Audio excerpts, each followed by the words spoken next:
უნდა ფეხზე დადგეს დედა ეკლესია, წმინდა სინოდი, შესანიშნავი პროფესორი მამულიშვილი, პუბლიცისტი, ავტორია იმ ინტერვიუსის, სადაც პირდაპირ მივმართე, ეს იყო ივლისის ბოლო კათოლიკოს პატრიარქ შიო მესამეს. კიდევ ერთხელ მივმართავ.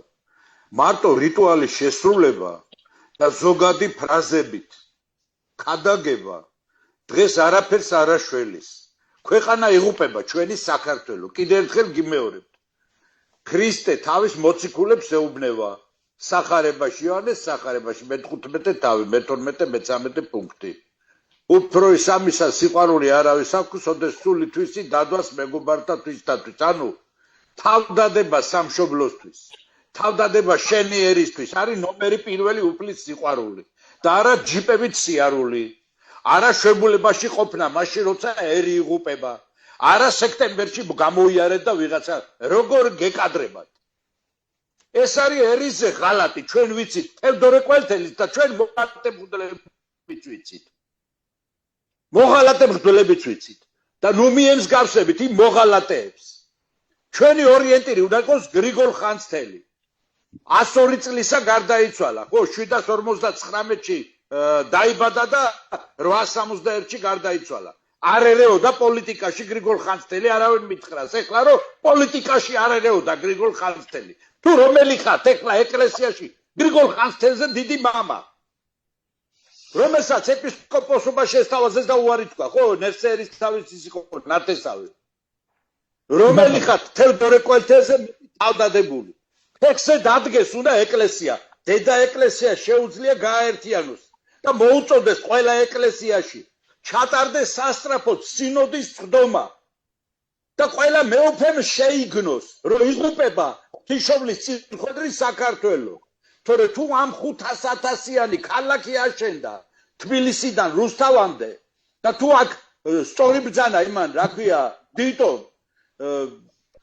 მეჩეთების მასობრივი მშენებლობა დაიწყო ამ გაღატაკებულ, გაუბედურებულ საქართველოში. ნახეთ, აბა ერთი ღამის კლუბებში გააბოზეს 15-16 წლის გოგოებიც უკვე. და ესე იგი ხმას არ ვიღებ, ჩვენ იმაზე ლაპარაკობთ, რა ქვია, ნიკუტამ რა თქვა, ამან რა თქვა, იქ იმას რა ქვია, იმას ვზეიმობ 1700 წლის თავს ვზეიმობ ქრისტიანობის. და თოთის მთაზე მისასვლელი გზა არ არის გაკეთებული. სადახარ საპატრიარქო? ერთი ნიშანი არ აყენია, ერთი ისარი არ აყენია.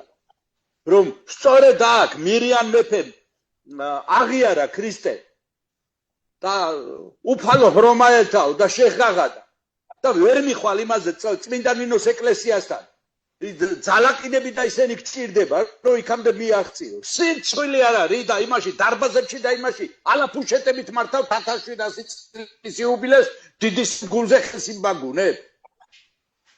და ხმა არავინ ესე იგი საქართველოს ისტორიის ამ დამახინჯებებს რასაც აკეთებენ ჩვენს გარშემო არა ქრისტიანული ქვეყნები ერთადერთი მეუფრანია ჯაფარიძეა რომელიც ხმალაღებული იბრძვის ხან აფხაზეთი გამოსა ხან საქართველოს ეკლესიის იურისდიქცია ჩრდილოეთ კავკასიაში ხან ტაოგლაჯეთში ლაზიკა და ასე შემდეგ და ასე შემდეგ.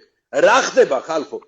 და ეს ეკლესია ვითომ არაფერი ესე იგი მშვიდად არიან ყველაფერზე 1700 წლის თავს ვზეიმობთ. რა 1700 წლის თავს ვზეიმობთ? მეჩეთებს გიშენებენ აგერ წანისის ტყეპარკში რომელიც საპატრიარქოს საკუთრება იყო და გადაცვალეთ მობოყათვის იმაზე რა ქვია. ვინ უნდა დაისვენოს იქა? თუ ყანდურებ მა თუ ბიზნესი გინდათ მარტო გაკეთეთ.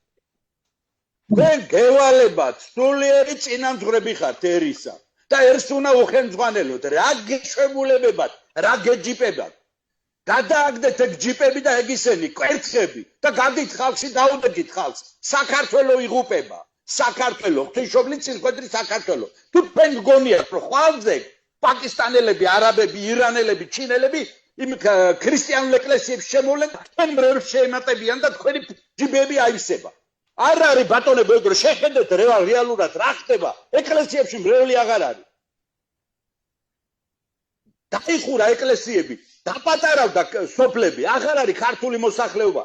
სოფლიდან გელაპარაკებით ეხლა. დამოკეტილი სახლების მეტი რა არის. იგივე ქართლში ისტორიულ სახლებს გეუბნებით, ისტორიულ სოფლებს გეუბნებით, ეს იქნება ლამისწყანა, ეს იქნება აღაიანი, ეს იქნება ნოსტე, ეს იქნება ხოლე, ეს იქნება ერთაწმინდა. და აღარ ვამბობ უკვე გურიაში რა ხდება, ფშავ-ხევსურეთში რა ხდება, თიანეთში რა ხდება, დუშეთის რაიონში თუ თიანეთის რაიონში. შეხედეთ რა ხდება. თქვენ ესე იგი ფიქრობთ რომ ესე ისა სექტემბერში მოგაწვით პასუხი. რა სექტემბერში მოგვაწვით პასუხი? ფეხზე დააკენეთ ერი და ბერი. ფეხზე დააყენეთ დედა ეკლესიას გეუბნებით თქვენ. მე თეოლოგიის დოქტორი, ეკლესიის ისტორიის მკვლევარი. აღარ მინდა ეხლა კიდე მაგალითები მოვიყვანო გრიგოლ ხანძთელის გარდა საკვარისია ეხლა აქ ისტორიის ლექციებს არ ჩაგიტარებთ.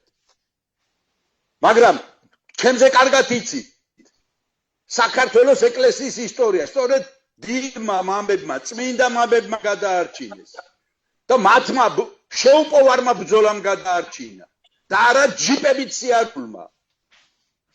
გრიგოლ ხანძთელი უბრალოდ ჯორით დადოდა. ოქროს ეტლითაც შეეძლო ელო ნერსერის თავის იმდროინდელი ელიტის შვილი იყო. არა, უბრალოდ ჯოხით დადიოდა. აი ესე უნდა გააკეთოთ. ქვეყნის ყოფნა არ ყოფნა და ჩვენ გული გვტკივა. მოწიწევით ვიძახით, ჩემ გაცხარებაზე ბოდიშს ვიხდი, მაგრამ მე რეალობას უყურებ ყოველდღე. დღესაც ხოთის თიდან ჩამოვედი, წმინდა ნინოს ეკლესიაში ვიყავ. მე საუკუნის და ის არის, რა ქვია, მისასვლელი გზა არ არის და ერთი ფირნიში არ არის. გაკეთებული ქართულად ინგლისურზე არ ვიძახი და რუსულზე არ ვიძახი და გერმანულზე. ქართულად არ არის რომ ეტყობოს კაცმა, ხო? სირცხვილი არ არის და 1700 წლის თავზე იმობენ იმაში დარბაზებში და იმებს ატარებთ, არა? ეს არის სამარცხვინო. ნაგავით და იმით სავსე ისა. და ის ვერ გაგიკეთებიათ, რომ მერიან მეფემ, სადაც მართლაც ირწმუნა ქრისტე. და პირველი ეკლესია, სხვათა შორის წმინდა ნინოს კურთხევი. წმინდა გიორგის სახელზე ეკლესია აშენებული.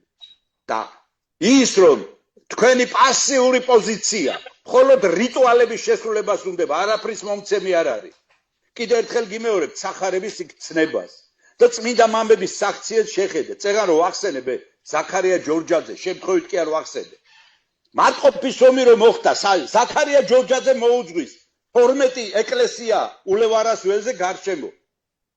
და თითოეული ეკლესიის მღვდელი მოუძღვის ქართულ ჯარს, იცით? ნახეთ იქ როგორ არის ისტორიულ წყაროებში.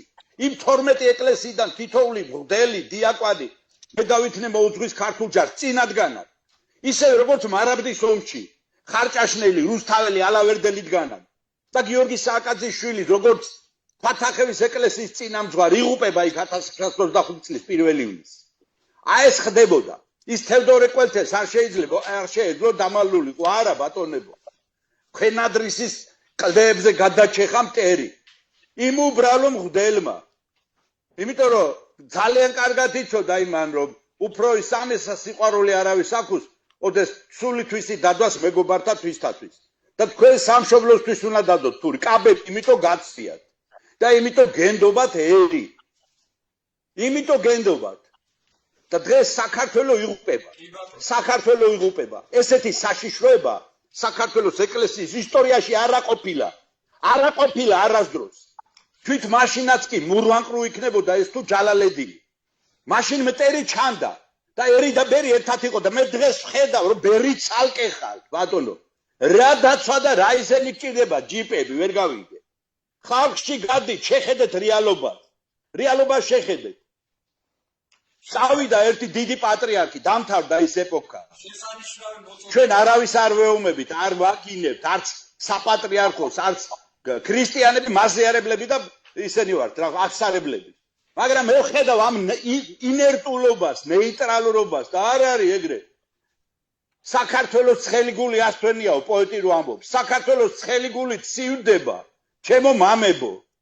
და ხმა ამოიღეთ და დადექით ხალხის გვერდზე. თქვენ უნდა მოუწევდოთ ვერც ერთი პოლიტიკური პარტია ვერ გაერთიანებს ეს ბიჭები, ჩემი ძმები, გულმტკივნეულები ლაპარაკობენ. ეს ძვირფასი პროფესორები თავისი სამშობლოს ტკივილი ალაპარაკებს. დემურ გიორღელიძეს, დიტო ჩუბინიძეს, გიგლა გობეჩიას, დათო ჭაბუკაშვილს. სამშობლოს ტკივილი. მე არც ერთი თანამდებობა არ მინდა, არ გეგონოთ.